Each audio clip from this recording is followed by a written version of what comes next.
안녕하세요, 락규입니다. 오늘은 최근에 일어난 사고에 대해서 말씀을 드리고 경매 입찰표 작성 요령을 통해서 이러한 사고를 미연에 방지하기 위해서 이 영상을 준비해 봤습니다.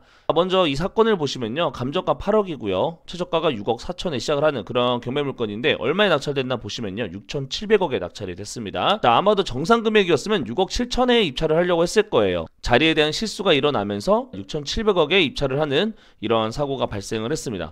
아마도 처음 입찰하시는 분들 같은 경우는 법원에 가셨을 때 긴장을 하기 때문에 이러한 사고가 발생할 수 있다는 거, 저는 항상 입찰 금액에 대해서는 여러 번 확인을 하기 때문에 여러분들께서도 입찰 금액만큼은 절대 실수해서는 안 된다고 말씀을 드리겠습니다. 먼저 우리가 법원에 가면 기일 입찰표, 입찰 봉투, 그리고 보증금 봉투 이 세 개를 우리가 받게 되죠. 그러면 이렇게 펼쳐보면요, 앞과 뒤가 있는데 보통 우리가 본인 직접 가는 경우는 앞만 작성을 하고요, 대리인이 있는 경우에는 위임장을 작성해야 되기 때문에 뒷면도 작성을 해야 되는데, 오늘은 개인, 본인이 입찰하는 경우에 대해서 한번 말씀을 드려볼게요. 먼저 처음에 우측 상단에 날짜를 써야겠죠. 그리고 사건 번호를 작성해야 됩니다. 만약에 물건 번호가 있다면 작성을 해야 되고, 물건 번호가 없다면 작성하지 마시고요. 개인정보를 작성을 해야겠죠. 보증금액과 입찰금액을 작성해야 되는데, 보증금액은 최저가의 10%를 작성하면 되겠습니다. 그래서 여기 보시면요 8,137만 5천원 이런 금액을 틀리지 않게 잘 작성을 해야 되고요. 제일 중요한 건 입찰 가격이죠. 입찰 가격 같은 경우는 우리가 8억에 입찰을 할 거면 10억 단위부터 저는 손으로 가립니다. 혹시나 해서라도.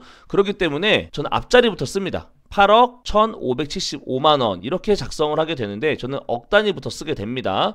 근데 앞에서 실수하신 분 같은 경우는 6,700억이라는 숫자는 작성하기가 쉽지가 않은데, 만약에 해당 물건이 670억이면 한 자리 정도 틀리는 경우는 비일비재하게 일어나기 때문에 우리가 입찰 가격을 작성할 때는 다시 한번 입찰 가격 이 다음 자리를 손으로 가려서 앞자리부터 작성을 하면 더 좋을 것 같아요.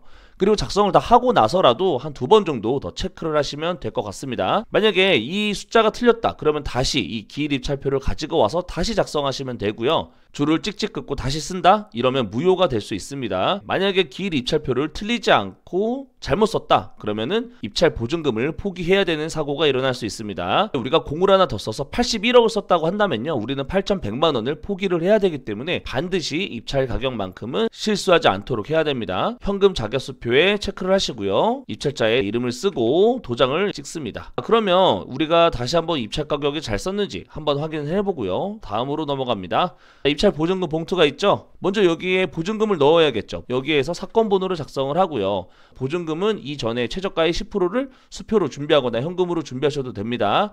자, 그럼 여기다가 다시 한번 사건 번호를 작성하고 이름을 작성하고요, 인에다가 도장을 찍어야겠죠. 여기도 마찬가지고요, 뒷장에도 인이 있으면 여기다 모두 도장을 찍어야 됩니다. 기일 입찰표, 보증금 봉투를 다 작성을 했다면 입찰 봉투 맨 앞장에다가도 우리가 이름을 쓰고요, 도장을 찍죠. 그럼 뒤로 돌려보면요, 중간에도 도장 찍는 데가 있고 아래에도 있습니다. 그리고 위에 보시면요, 다시 한번 사건 번호를 적는 란이 있기 때문에 사건 번호를 잘 작성을 해서 이 봉투에 입찰 보증금과 기일 입찰표를 모두 다 넣고요, 이곳을 스테이플러로 찍으라고 나와 있죠. 그래서 이 부분을 스테이플러로 이렇게 찍어주고 앞으로 나가셔서 신분증을 제시하고 직접 입찰함에 넣으시면 이렇게 입찰자용 수취증을 주십니다. 여기까지만 진행을 하시면 모든 입찰이 끝나기 때문에 이렇게 한 번만 시뮬레이션으로 연습을 하고 가셔도 실수가 없는데, 제가 제일 중요하다고 말씀드리는 건 입찰 금액입니다. 한 자리만 잘못 써도 큰 손실이 일어날 수 있으니까 반드시 입찰 금액을 주의하시기 바랍니다. 최근에는 또 이런 사건이 일어났습니다. 여기에서도 보시면 6,650만원을 쓰려고 했는데 여기 보시면 6억 6천을 썼죠. 이렇게 되면 미납이 되고요, 이때 입찰했던 10% 포기를 해야 되는 그런 사건이 있으니까 여러분들도 반드시 실수하지 말고 입찰 금액을 2번, 3번 확인하시기 바랍니다. 그러면 영상 봐주셔서 너무 감사합니다.